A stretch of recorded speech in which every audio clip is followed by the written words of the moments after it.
हिमाचल प्रदेश की वर्तमान सरकार, कांग्रेस पार्टी की सरकार, जो श्री सुखविंदर सिंह सुक्खू जी के नेतृत्व में चल रही है, निरंतर हिमाचल प्रदेश को गहरे संकट में डालती जा रही है।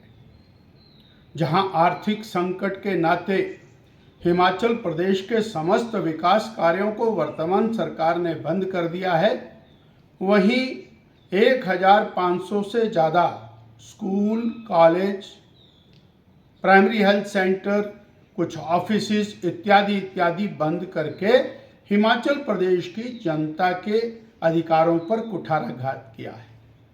अत्यंत कष्ट की बात, दुख की बात यह है कि स्कूलों को बंद करने के बाद, संस्थानों को बंद करने के बाद माननीय मुख्यमंत्री जी आज कांगड़ा के अंदर उन संस्थानों को बंद करने का श्रेय लेने का प्रयास कर रहे हैं। वो संस्थान जहां पर अध्यापक बच्चों को पढ़ा रहे थे, जहां चिकित्सक रोगियों का इलाज कर रहे थे, जहां ऑफिसर्स इलाके में विकास कार्यों को अंजाम दे रहे थे, उनको बंद करके और आप जस्टिफाई करने का जो प्रयास कर रहे हैं, यह सर्वथा निंदनीय है। आपके पास धन की अगर कमी है, प्रदेश सरकार और अनेक प्रकार से और धन के व्यवधान में है, तो काहे के लिए लाखों करोड़ों रुपया मंत्रियों के आलीशान ऑफिसेज बनाने पर खर्च हो रहे हैं।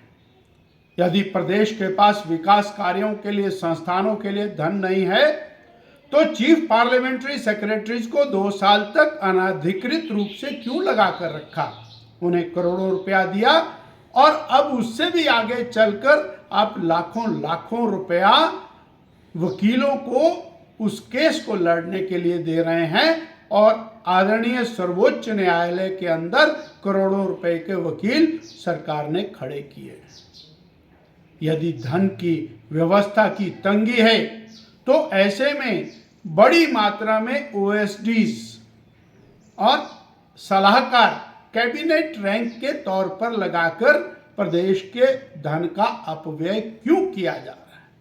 हिमाचल की जनता जानना चाहती है कि आप और जनता को बरगलाने के लिए शोषे छोड़ते हैं। आपने और एक शोषा छोड़ा, सब्सिडी छोड़िए। 2 महीना हो गया, जनता को उसी के अंदर बरकला करके रखा है। वास्तविक बात यह है कि आप सरकार के खर्चों में कटौती ना करके हिमाचल प्रदेश की जनता के ऊपर बोझ डाल रहे हैं और वो जनता जिसने आपको जिताया, आपने उसको धोखा दिया। आज बिजली की सब्सिडी के ऊपर आप इतना और शोर मचा रहे हैं। वो जनता 300 यूनिट फ्री बिजली जिसका नारा लगा करके आप सत्ता में आए थे, उसकी इंतजार कर रही है और आप सब्सिडी छोड़ने के नाम के ऊपर राजनीति चमकाने के अंदर लगे हुए हैं। यही स्थिति बेरोजगारों के साथ है। आपके मंत्री आजकल जोर जोर से बोल रहे हैं हमने 30,000 नौकरियां दे दी, 30,000। अरे आपके बयान है मुख्यमंत्री जी कि हम पहली कैबिनेट में 1 लाख सरकारी नौकरियां देंगे पहली कैबिनेट में और 5 लाख रोजगार देंगे। 2 साल के बाद ये घोषणा कर रहे हैं 30,000 दे दी और हम तो कह रहे हैं 300 भी नहीं दिया, आप 30,000 की बात कर रहे हैं। इस प्रकार केवल और प्रवास करने से, केवल और नए शोषे छोड़ने से हिमाचल प्रदेश का कल्याण होने वाला नहीं है, हिमाचल प्रदेश की जनता का कल्याण होने वाला नहीं है।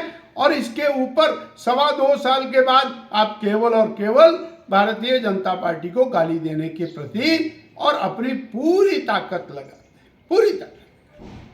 अच्छा होगा कि हिमाचल प्रदेश की जनता को जो आपने विभिन्न प्रकार के वायदे किए, विभिन्न प्रकार की गारंटियां दी, विभिन्न प्रकार से जो उनको धोखा दिया, उसके लिए माफी मांगे हिमाचल की जनता से।